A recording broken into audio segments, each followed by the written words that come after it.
Olá, eu sou o pastor Larry Hug. E eu sou a pastora Tis Hug. E nós gostaríamos de convidá-los a se juntar a nós semanalmente na Rede Gospel. E a Bíblia diz que a verdade que você conhece, a verdade que você possui, te libertará. Então Tis e eu vamos trazer o Evangelho a vocês através dos olhos de um Jesus judeu, de um apóstolo Paulo judeu, de um Moisés judeu. E quando você entender as raízes judaicas da sua fé, isso libertará um poder divino, uma unção divina e milagres divinos.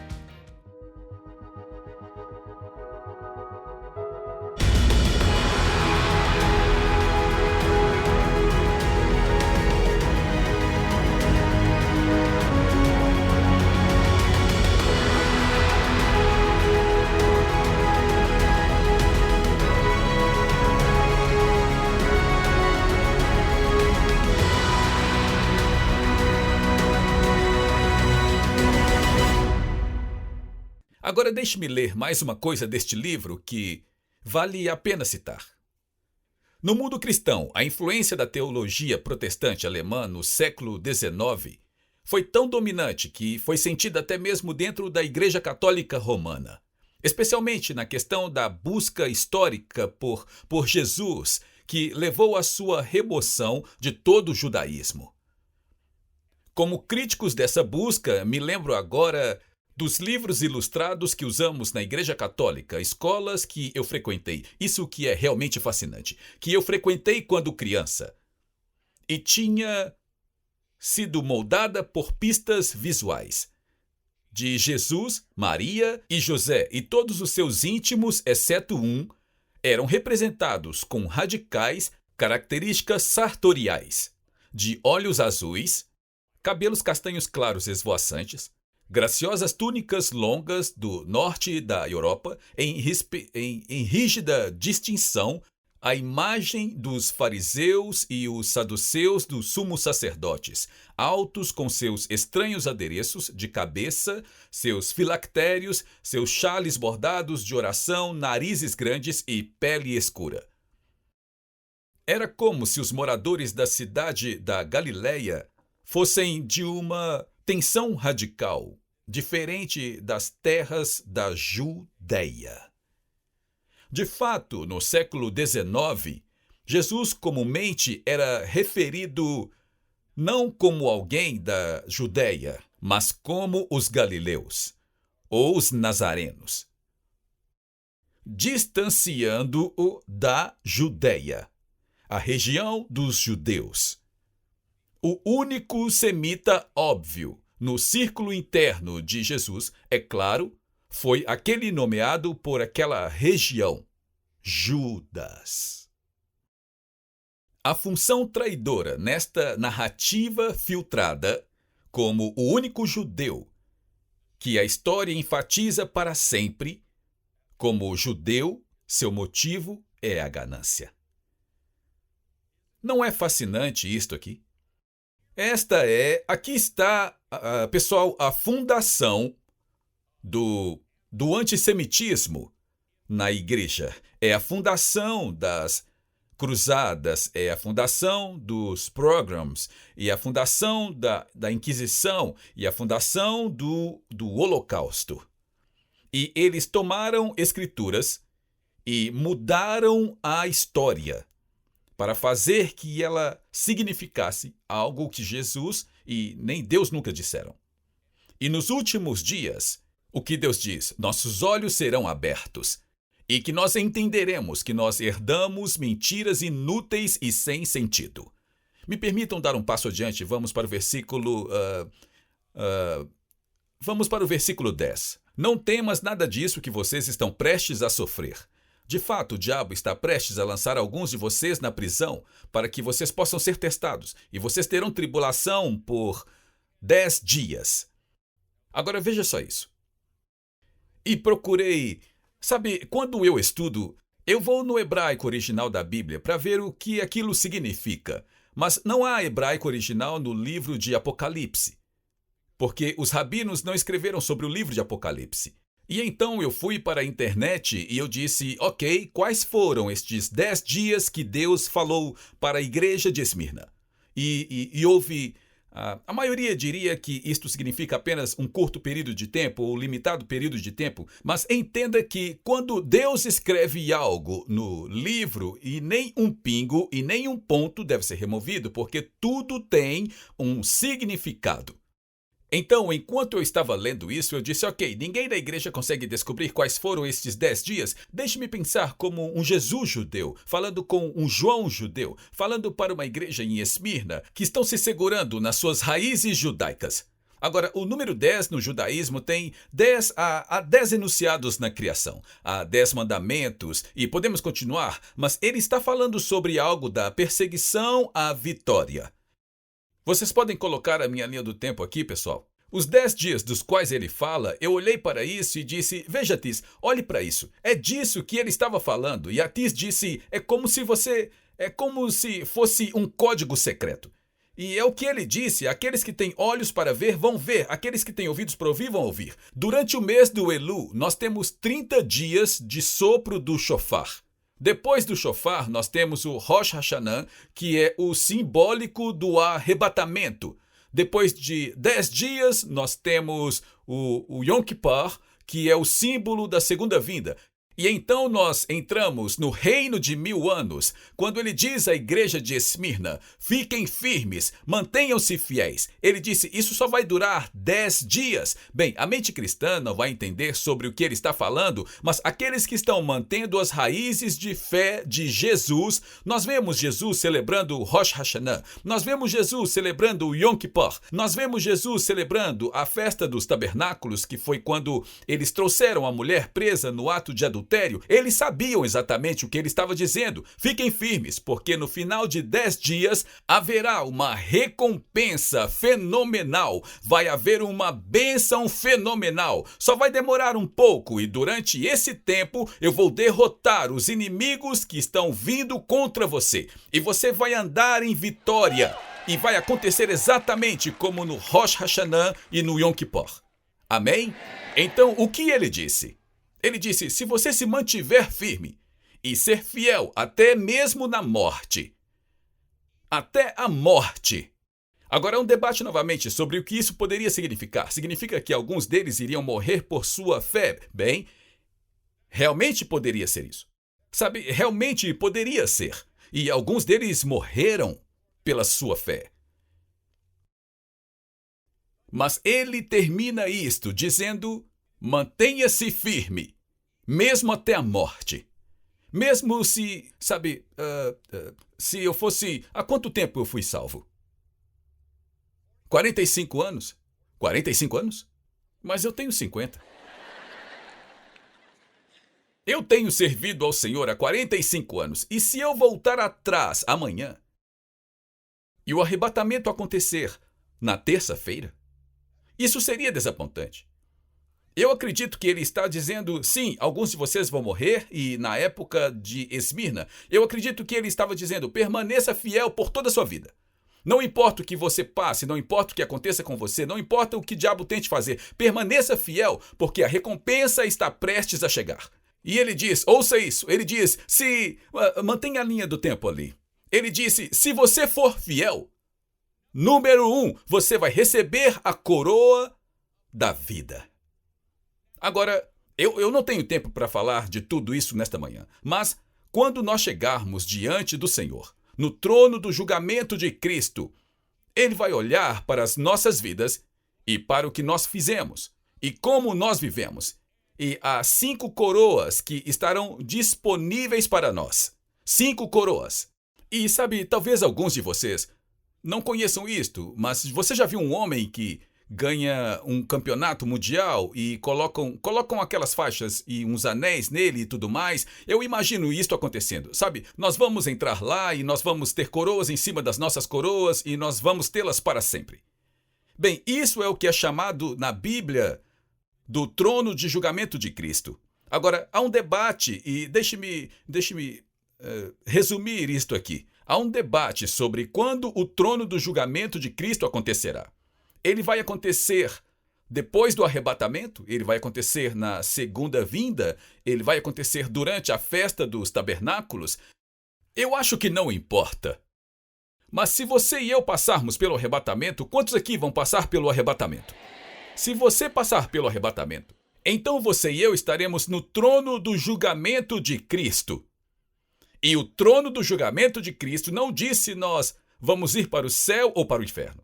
Se você passar pelo arrebatamento, você já está dentro, acabou, nós conseguimos, nós cruzamos a linha de chegada, certo?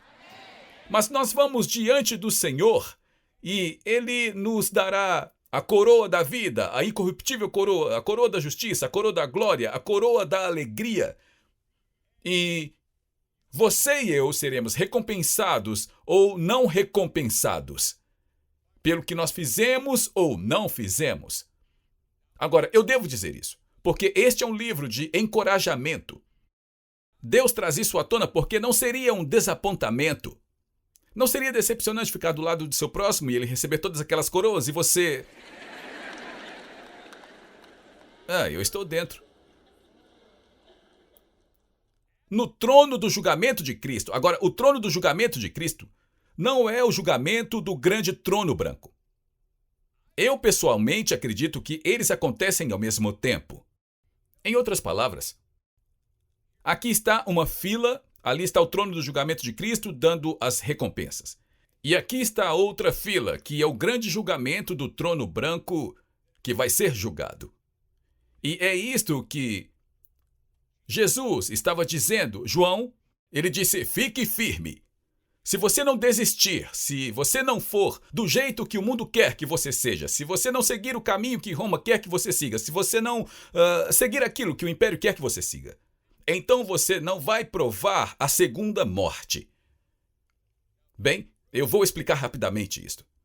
É destinado ao homem e à mulher morrer uma vez e em seguida o julgamento, ok? Eu disse isso no último fim de semana e poucos entenderam. Se você nasceu 2 vezes, você só morre uma vez. Se você nasce só uma vez, você vai morrer 2 vezes. Mas o que significa? Primeiramente, eu nasci em 15 de novembro de 1950. Eu nasci de novo 26 anos depois. Eu nasci novamente, eu nasci 2 vezes. E agora eu nasci 2 vezes. Se eu morrer antes do arrebatamento acontecer, eu só vou morrer uma vez. A primeira morte, sem citar todas as escrituras, a primeira morte é a nossa alma, sendo temporariamente separada do nosso corpo. A segunda morte é a nossa alma sendo para sempre separada de Deus. Então, no grande julgamento do trono branco, nós seremos julgados. As pessoas no grande julgamento do trono branco serão julgadas pelos seus pecados, porque elas não receberam Cristo como seu Salvador. Mas agora, no trono do julgamento de Cristo, um dia eles dirão, Larry Huck, e eu vou me apresentar, e eu vou receber todas aquelas coroas e todas aquelas coisas, e você e eu seremos recompensados de acordo com o que nós fizemos ou que não fizemos. Eu acredito que isso acontece bem aqui. Então vamos para a ceia do casamento do Cordeiro. Mas neste momento, se você não conheceu a Cristo, se você não nasceu novamente, você estará para sempre separado de Deus. E pessoal, ninguém vai querer isso. Eu posso ouvir um amém? É por isso que Deus escreveu esses livros. Eu quero pedir a vocês para se levantarem. Levantem-se comigo aqui neste lugar e aqueles que nos assistem pela internet, que vocês também fiquem de pé. Na semana passada,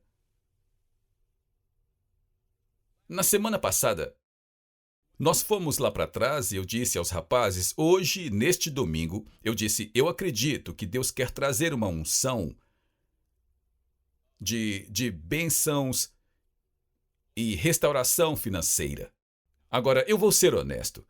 Eu não achava que seria hoje a primeira noite de Hanukkah. O que é Hanukkah? É que 132 anos, eu acredito, ou quantos anos foram antes da época de Jesus, os gregos e os sírios tinham tomado Israel E eles foram ao templo e eles profanaram, eles sacrificaram porcos no altar e etc, e etc, etc. E então os macabeus mataram um punhado daqueles que não se curvaram. E por um milagre de Deus, o exército grego e sírio era o exército mais forte do mundo naquela época. E muitos homens e mulheres que não se curvaram aos macabeus derrotaram o inimigo, pela misericórdia de Deus. Eles voltaram para Jerusalém e eles entraram e limparam o templo e o santificaram. E então eles foram acender o menorá, a unção de Deus, a luz do mundo. Mas quando eles chegaram lá, eles perceberam que havia apenas um pote de óleo. E você não deveria acendê-lo, porque, uma vez aceso, não deveria se apagar. Mas eles sentiram como Deus disse a eles: vá em frente, acenda-o. Um dia, da luz de Deus é melhor do que nada. Agora leva 8 dias para santificar o óleo. E, por sinal, o óleo que eles dizem que vai acender o menorá quando o Messias retornar, ele vem da área da cidade de Amós, onde estamos plantando as nossas árvores. Os estudiosos dizem que as oliveiras que estamos plantando com os judeus na Judéia e Samaria será o óleo usado, e no passado eles começaram a produzir óleo.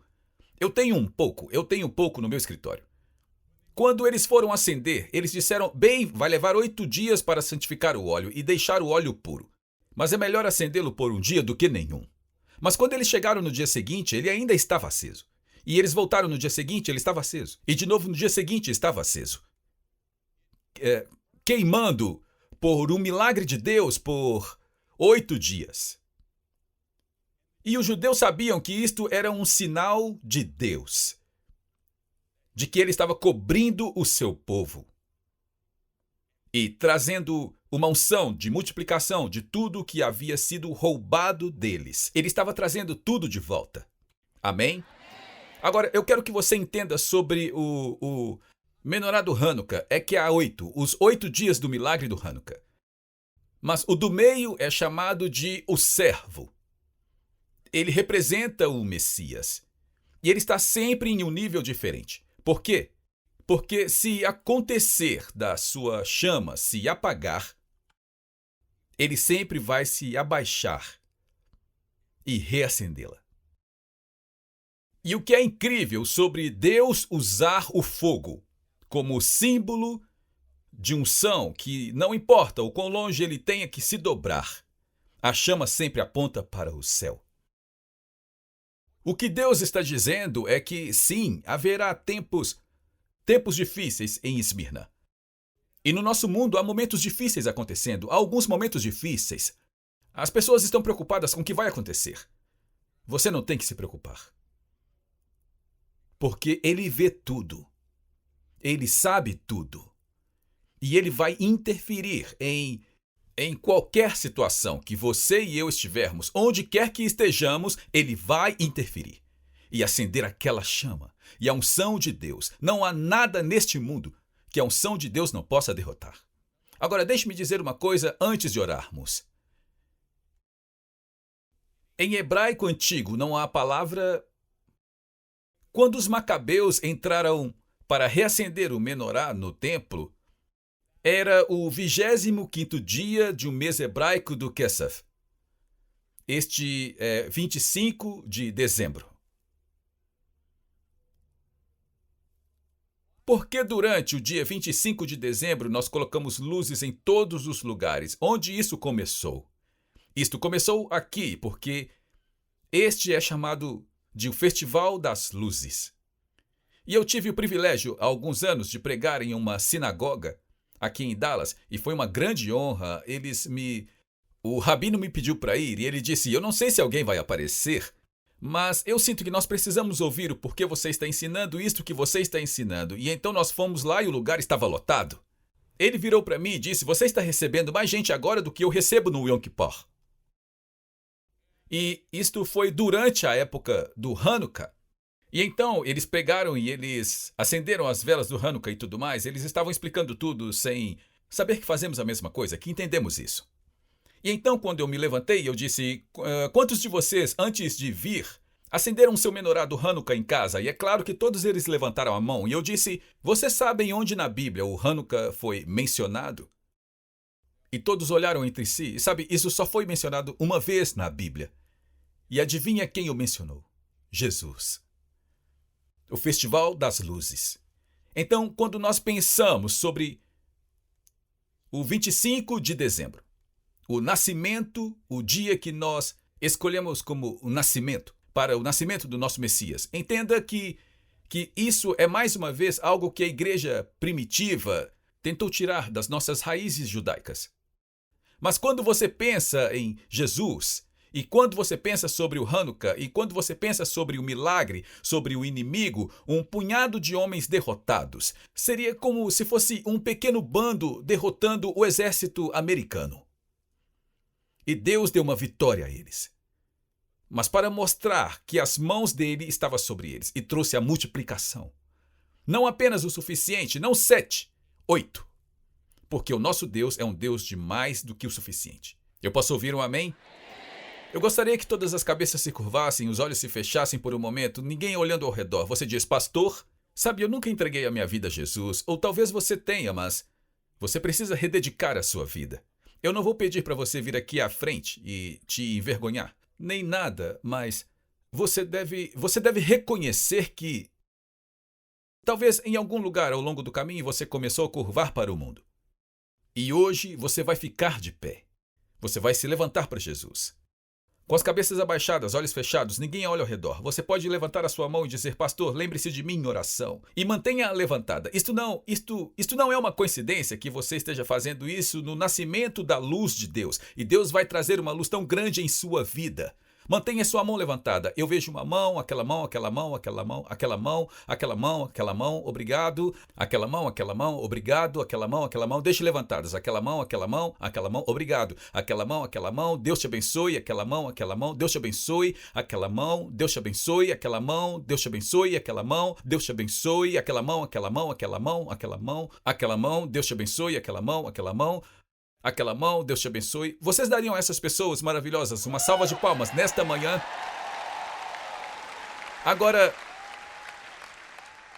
eu vou dizer isso. E não me mandaram nenhuma carta, eu não leio nada ruim de qualquer maneira. Eu acredito que o que está acontecendo no mundo agora são as dores de parto. Durante o mês de Elul, o sopro do shofar, estas são as dores de parto. Eu acredito que o arrebatamento, me perdoe, está aqui. Eu acredito que nós estamos bem aqui para o arrebatamento. Eu acredito que nós estamos muito perto. Mas eu não acredito que vai acontecer agora. E eu sei que o servo perverso disse, o mestre atrasa sua vinda, ele poderia vir antes do culto acabar, certo? Mas eu acredito que Deus está se preparando para fazer algo. A igreja gloriosa. A última chuva, a última transferência de riqueza, os sinais e as maravilhas e os milagres, e eu acredito que Deus está acordando as pessoas e dizendo, vamos lá, eu quero que você seja uma parte disso, eu quero que você seja parte disso. Eu realmente acredito que tudo o que o diabo roubou, especialmente neste último 1 ano e meio, 2 anos, será devolvido, multiplicado por 7 mais. Eu acredito nisso. E eu vou liberar uma unção. Eu senti no domingo passado, eu disse ao Derek e ao pessoal do Doni lá atrás, e eu disse, no próximo domingo haverá uma unção para prosperidade e bênção e restauração. E eu não estava pensando que seria o Hanukkah. Esta não é uma coincidência. Esta noite nos lança em uma hora marcada. Um momento de, talvez, restauração na sua casa, talvez seja restauração na sua família, talvez durante o período deste Covid absurdo, o diabo atacou seus negócios, seu trabalho, suas finanças, ou seja, o que for. Este é um tempo de restauração. E eu acredito que tudo o que o diabo roubou, sabe, eu ouvi as estatísticas de que durante o período do Covid houve tantos divórcios. e tantos problemas familiares. Por quê? Porque todo mundo foi trancado junto. Eu tenho uma casa grande o suficiente, vou me esconder. Mas as pessoas que estão em um pequeno apartamento com 4, 5 filhos, não é de admirar que você queira... Esse é um tempo de restauração. Se você estiver pronto para uma unção de restauração, eu quero que você venha aqui à frente agora. Eu quero que você venha aqui. Não é uma coincidência. Isso poderia ser: Deus, eu preciso de uma multiplicação de alegria e de felicidade, saúde, finanças, de qualquer coisa. Isto não é uma coincidência que durante esta época do Hanukkah, durante esta época do milagre de Deus, pode vir aqui à frente. Por que vocês ficam sempre longe de mim? Eu estou contra o vento ou algo assim? Quantos de vocês precisam? E eu não quero nada embaraçoso. Eu sinto uma certa restauração em uma casa. Restauração em casa. Vem aqui, se apertem um pouco. Se ajuntem um pouco. Podem se apertar um pouco. Isso, se apertem um pouco.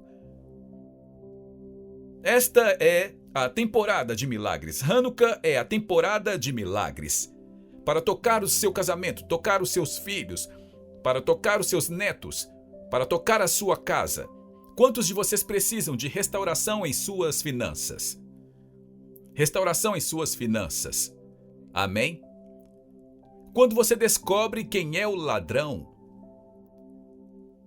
muitas vezes vocês falam: Deus está fazendo isso, Deus está fazendo aquilo. É Satanás que vem para roubar, matar e destruir. Agora que nós sabemos que é o diabo, tudo o que ele roubou de nós será devolvido multiplicado por 7. Veja, eu acredito de todo o meu coração que quando isso acontecer, o arrebatamento acontecer, o início dos 10 dias de espanto, quando isso acontecer, eu acredito nisso 1000%, nós vamos subir como uma igreja gloriosa. Nós não vamos subir como feridos, machucados e desprezados. Nós vamos subir como cabeça e não como cauda. Deixe-me dizer assim: você vai subir como cabeça e não como cauda. Você vai subir como credor e não como devedor. Aqui está o que eu quero que você receba. Novamente, uma unção para a abundância. E uma unção para a prosperidade. E a unção do mais do que o suficiente. Diga: mais do que o suficiente. Porque este é um sinal. Pergunte ao pessoal, pergunte aos rapazes. Na semana passada eu disse: vai haver uma unção para a prosperidade. Haverá um levantamento para a restauração. Pergunte aos rapazes, eu nem pensei que o Hanukkah estava chegando. O Hanukkah normalmente é na mesma época do Natal. O Hanukkah deste ano está bem adiantado. Bem adiantado. E então, quando eu percebi que esta é a época do mais do que suficiente, eu sabia que era uma palavra de Deus. Mas não é um momento do mais do que suficiente para qualquer um. É um momento do mais do que suficiente para você, e você, e você. E você precisa levar isso para o pessoal. Diga: é meu momento. Este ano é o meu momento. Levante suas mãos dessa forma. Pai, agora eu libero uma unção em cada casa, em cada casamento, em cada indivíduo, em cada família. E eu declaro um tempo do mais do que suficiente. Um tempo de abundância. Um tempo de boa medida, recalcada, sacudida e transbordante. Um tempo de restauração. Pai, eu declaro que tudo o que o diabo roubou, seja das finanças, ou alegria, ou paz, ou saúde, eu declaro no nome que está acima de todo nome, eu declaro pelo poder do seu sangue, que tudo o que o diabo roubou deve ser devolvido. Digam todos: deve. Deve ser devolvido. Diga novamente: deve. Deve ser devolvido. Multiplicado por 7. Em nome de Jesus, nós declaramos. Obrigado por se juntar a nós na transmissão de hoje com o pastor Larry Hug. O pastor Larry trouxe muitas revelações de mudança de vida para o corpo de Cristo, incluindo ensinamentos sobre quebra de maldições familiares e os 7 lugares em que Jesus derramou seu sangue. Mas talvez a revelação mais extraordinária seja seu ensinamento sobre a restauração das raízes judaicas do cristianismo e a permanência com Israel. Convidamos você a conhecer mais sobre nosso ministério visitando nosso site em larryhuckbrasil.com e nosso canal no Larry Huck Brasil no YouTube. Oferecemos muitos recursos gratuitos em português que irão enriquecer sua caminhada com o Senhor e prepará-lo para viver uma vida vitoriosa e próspera. Você também pode contribuir com o nosso ministério em LarryHuckBrasil.com. Sua oferta, seja grande ou pequena, abençoará Israel. Temos muitas ações especiais que estão literalmente salvando vidas e cumprindo a profecia bíblica do fim dos tempos, incluindo patrocinar Aliá, alimentar os sobreviventes do Holocausto, comprar ambulâncias e muito mais.